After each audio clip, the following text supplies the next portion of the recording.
Well, hey folks, Jason here from The Odd Conversations in my backyard. Been doing a fire here anyway. Show it to you. So I can't seem to flip my phone around while I'm recording on YouTube. Anyway, so what's going on? If you've been following my channel, not a lot of people follow. I think 27, 28 people follow my channel. Last few months I've been spending a lot of time in the Word. About an hour a day, if not more. See, we own a pressure washing business. Cover Peel is the name of the business. And in the wintertime we do snow removal. And my Bible that I've had for 12 years has fallen apart for the fourth time and not really salvageable. So for Christmas, my wife got me a new Bible. I'm starting Joshua chapter 5 tomorrow, I think. And there's not a page of the Old Testament that I've read so far that is not marked up or written on. In my quiet time, God's just been really working on me.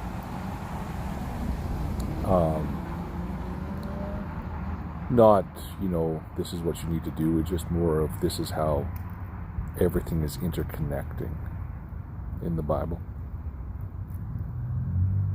And what I share with you on my page is mostly from my devotional time. What God's showing me, just what Scripture's saying, how it's applying to our lives, and things like that, at least in my life, but mostly how it interconnects.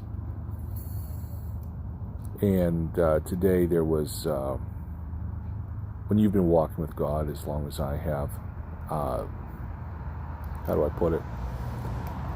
There's something in your spirit that knows that God is about to do something and call you into something new or something different, or what has an assignment for you, and you just don't know what it is.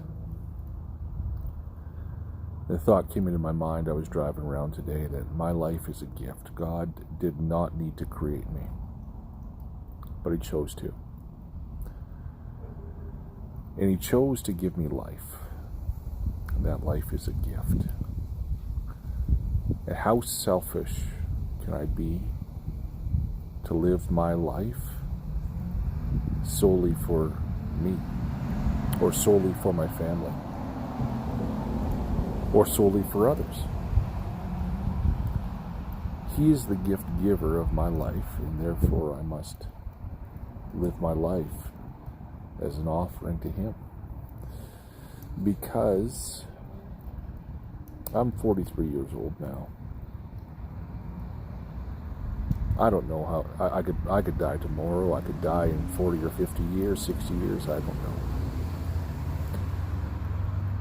But I will be in eternity with Him a lot longer than me living my life here on earth. And as I read the Scriptures, God is very concerned about humanity and the state of humanity and the state of sin. And as I've come to understand the gospel much more deeper, the gospel begins literally in Genesis 1:1.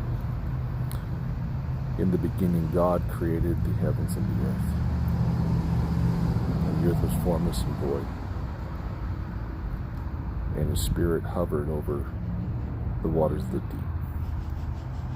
And God said, "Let there be light," and there was light.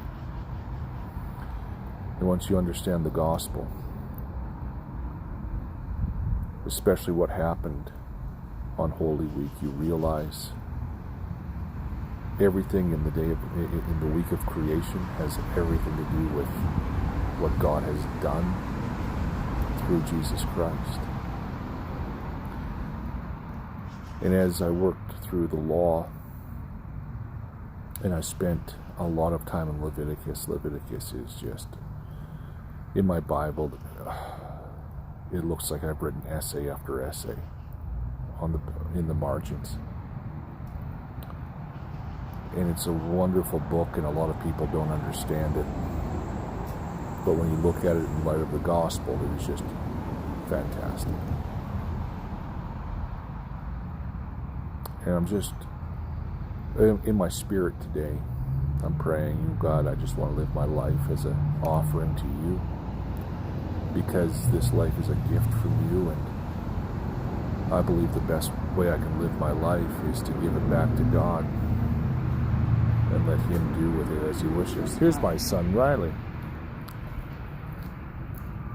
And in these, tomorrow will be my 18th anniversary, and in these 18 years, I recounted on Facebook what God has done with both my wife and I, just not myself, but with both my wife and I. And we've been through 3 international moves together. We've pastored 3 churches, not senior pastor of all of them, but senior pastor of one of them, the one that we planted. We came up to Canada, to Medicine Hat, Alberta, as pioneer planters. We didn't have a team. I don't think I'll ever do that one again. That was tough. But if God calls us to do it, we'll do it.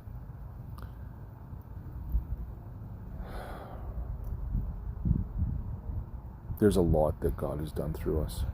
Lots of people came to know Jesus Christ, not because of anything we did. I can't make anyone become a believer. The gospel, here I am just rambling, but please put up with me. Paul says in Romans 1:16, he says that the gospel is the power of God unto salvation. Jesus says, and this is the work of God, that you would believe in him. It's all God. I'm just a messenger.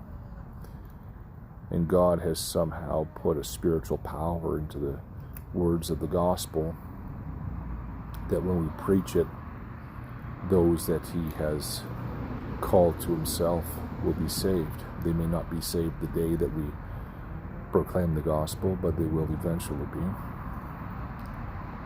Not everyone who hears it will be saved, but the ones that he has chosen from before time began will. And I'm just happy to be used by God in that. And through that, my relationship with God deepens, knowing that it wasn't me that saved the person, it was God, but he was right there with me when it happened. So God stops being a theological concept and becomes very, very real. So what am I getting at? Well, as I've said, God's been stirring in my spirit lately that there's a new assignment coming. I don't know what it is. I don't know what it looks like. But I wrote on Facebook today what God has done through our marriage in the last 18 years for his kingdom and his glory. And I say what God has done because we just tried to be as obedient as we could be, and we weren't always obedient, but God still worked. Anyway, you got it, son? I was outside charging my phone. My son Sawyer has taken the charger into my wife. So anyway, I put that down on Facebook. Lots of people like it and commented and happy anniversary and all that fun jazz. Well, the denomination I used to be part of, which is the Canadian National Baptist denomination, or the Canadian National Baptist Convention, I met a church planter that came up from the Dallas area by the name of Clay Hilton, and he's up in Fort Mac. If you don't know where Fort Mac is, it is the home of the oil sands. You might know them as the tar sands. And he started a church there. He's pastoring 2 churches now, and a great lady that we went to seminary with. She's the children's minister over there. Her name is Kristen. And Clay was live streaming his sermon tonight, and she tagged me in it. So I watch a little bit of his stuff, and so I watched. Well, before that sermon, I'm praying, and I'm praying, God, what do you want us to do? And God will never tell you to do something that's contrary to Scripture. The Scripture from Habakkuk, chapter 2, came into my head. States Habakkuk saying, "And I will stand at the ramparts and wait to see what the Lord my God will say," or to see what the Lord my God will do. Well, Clay starts preaching. He says it's going to be a very short sermon. I know a bunch of you are surprised because he's like me. I'm very long-winded in my sermons. This is going to be a short sermon. He starts preaching on Habakkuk chapter 2. I will stand at the ramparts and wait. See what the Lord my God does. And then he read out my Facebook post that I just told you about in his sermon.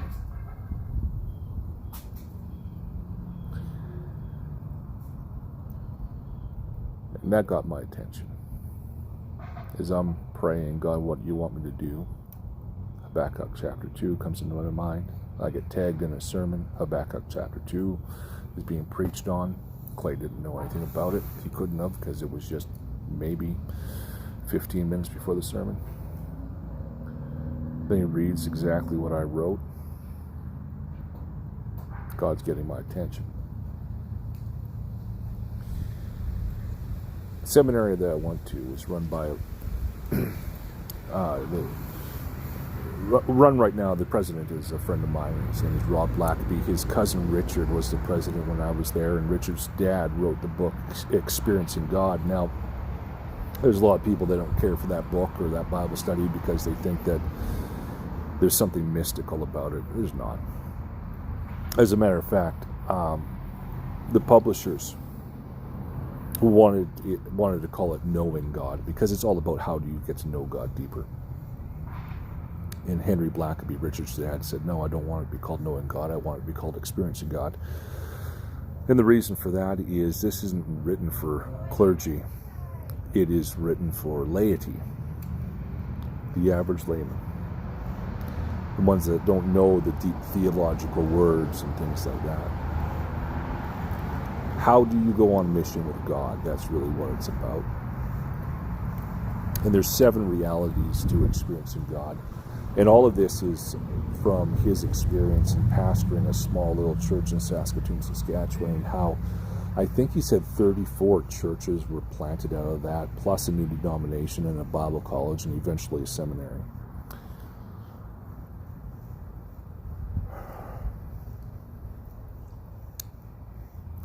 And the first step in experiencing God is always at work around you. The second step in experiencing God is, or the second reality, they call them realities. The second reality in experiencing God is God pursues a real, intimate love relationship with you. And the third reality is God invites you to join him in his work. You see, you don't work for God. You work with God. And he invites you to join him in what he's doing. Reality number 4 is God speaks. He speaks primarily in 4 ways, but the number 1 way he speaks is through the Bible. I want to take you back to what I was praying and what went into my mind. Habakkuk chapter 2. Second way he speaks is through prayer, and I'm praying, God, what do you want me to do? And then it comes into my mind, Habakkuk chapter 2.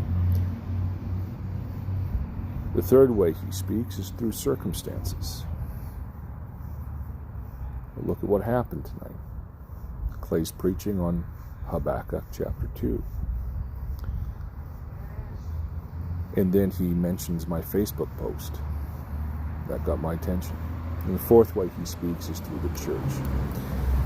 So now I'm just praying and seeing what the church is going to say, and I'm not talking about my pastor or the elders, who I respect greatly. I'm just waiting to see. I'm standing at the ramparts to wait and see, hey, are they going to ask me to do something, or is there a ministry I can be involved in, or what? I'm not sure. But God's got my attention. Reality number 5 is, after you figure out what God's saying,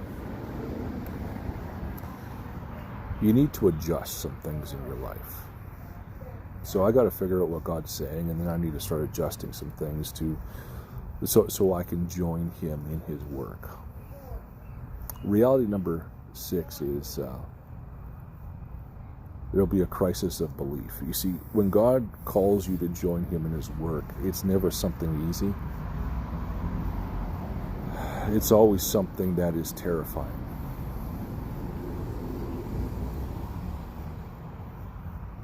It's always something that's terrifying. And it's going to require a step of faith. And kind of like how in Joshua, as I reading today, when the Israelites came to the Jordan River, they had to cross the Jordan River. Thing is, it's at flood stage. Now, we live very close to the South Saskatchewan River.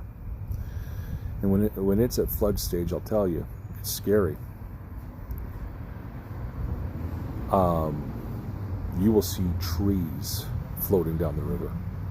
Uprooted trees. If you step into that river, you're dead.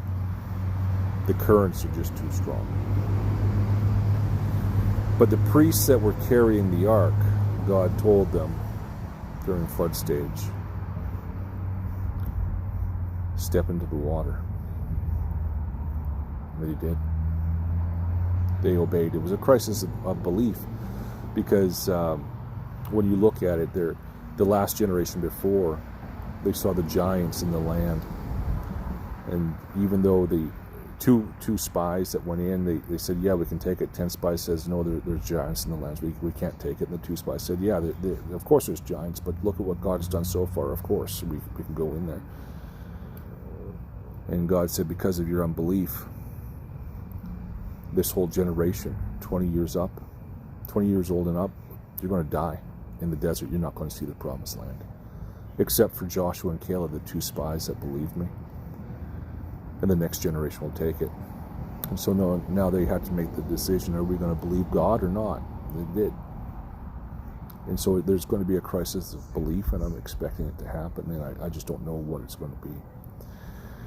And out of that, I have to decide, am I going to choose to obey God or not? And when you obey God, that's when he does the work. It's nothing I've done. See, remember, Jesus says this is the work of God, that you believe in him. I can't make anyone believe in Jesus. I can share the gospel, and that's it. And then when God works, you get to experience him in a new way. In that experience, what Henry Blackaby gets at, there's a Greek word. In English, it means to know, like to K-N-O-W, to know. The Greek word is gnosko, and it means a relationship, a knowledge through relationship, kind of like how a husband knows a wife. And tomorrow's my anniversary, 18 years, and I know my wife a lot better than I did in my first 2 or 3 years. And I've got to do that through experience.